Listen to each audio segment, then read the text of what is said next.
Në traditën romake, ruhet kujtimi I vitit dhe I ditës kur si thonë u themelua Roma.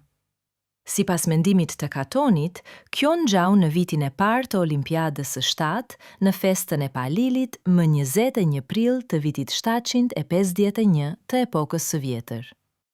Si vit të themelimit të Romës, Varoni përmend vitin 753, ndërsa shumë shkrimtar, duke u mbështetur në tekstin e Livit, prej themelimit gjerë në çlirimin e qytetit, mbretërit sunduan Romën 244 vjet, mendojnë se Roma u themelua në vitin 754 të epokës së vjetër. Përkitazi me themelimin e qytetit të Romës, lindi edhe legjenda mbi bineqët Romulin dhe Remin.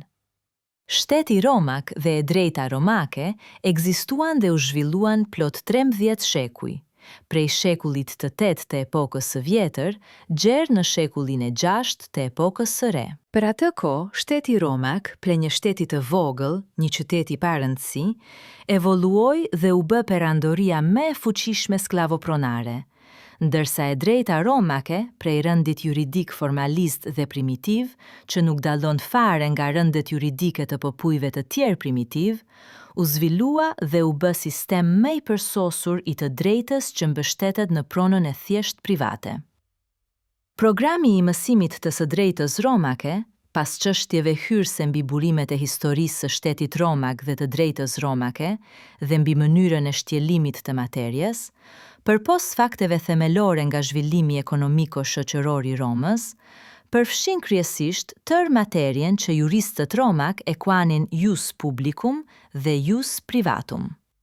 Në veprat e juristëve romak, ius publicum, apo e drejt publike, quhej përmbledhja e rregullave juridike të cilat, ad statum rei Romanae spectant, I përkisnin pozitës juridike të shtetit romak. Ius publicum, apo e drejta publike, përfshinte rregullat e rregullimit shtetëror, të burimeve të drejtësisë, të veprimit të organeve shtetërore, të financave shtetërore apo publike, të organizimit të ushtrisë, të kolediumeve klerike, si dhe të veprave penale dhe të procedurës penale. Përkundrejt kësaj, ius privatum, apo e drejt private, quheshin ato rregulla juridike që shërbenin për rregullimin e marrëdhënieve midis personave të koordinuar, fizik apo juridik. Privatum ius est quod ad singulorum utilitatem pertinet.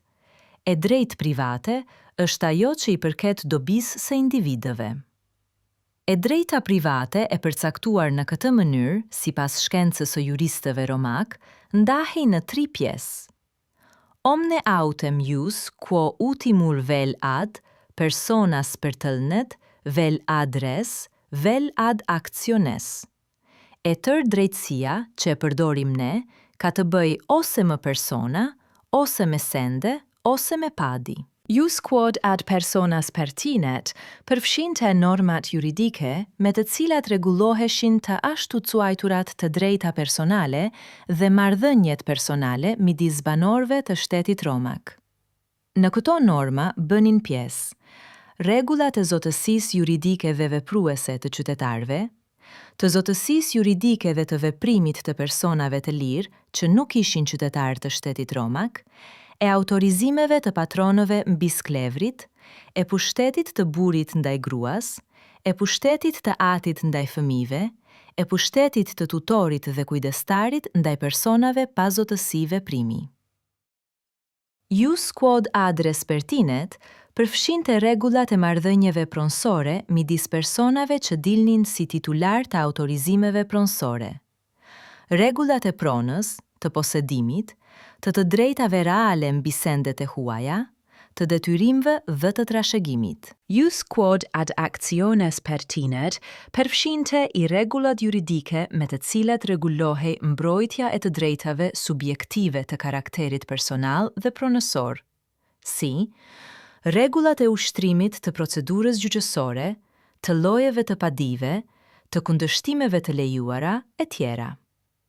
Juristët e lashtë romak e përcaktonin shtetin si res publica, si organizat që ekziston për mbrojtjen e interesave të përgjithshme të gjithë banorëve, kurse drejtësinë si ars boni et equi, si mjeshtëri të së mirës dhe të së drejtës, apo bile eve si postulat të moralit. Tria praecepta iuri sunt. Honeste videre, alterum non laedere, sum cuique tribuere.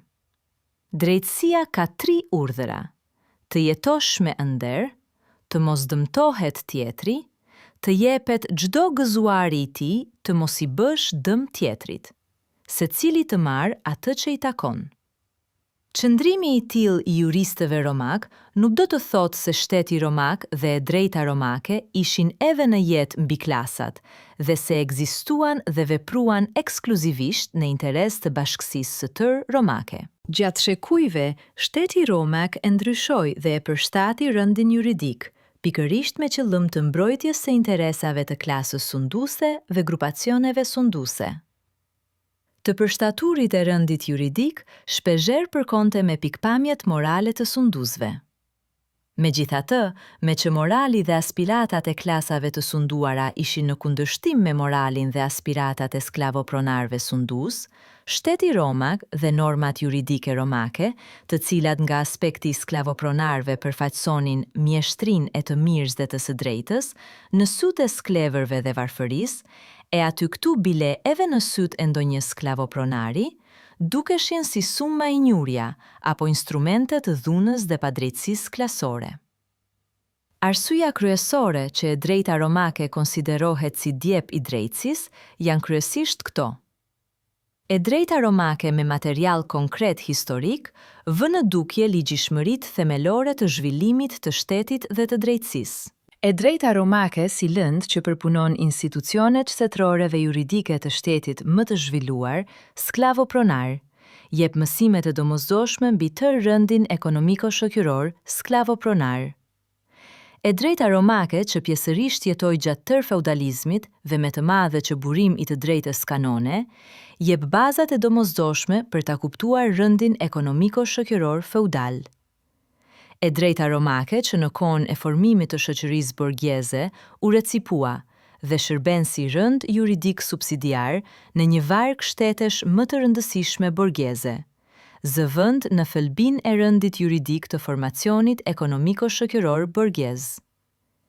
E drejta romake me pjesën e saj më të përsosur, me obligatat, kur bëhet fjalë për disa institucione me të cilat rregullohet qarkullimi juridik midis prodhuesve të pavarur të mallit, ruhet edhe në legjislaturat më moderne. E drejta romake që nxori terminologjinë modern dhe që u bë terminologji e përgjithshme, edhe sot ka për detyrë që juristëve t'u mundësojë të mësojnë gjuhën juridike. E drejta romake që zhvilloi gjerë në maksimum teknikën e analizës së fakteve juridike dhe të kualifikimit të marrëdhënieve juridike, akoma mund të shërbejë juristëve si një laborator.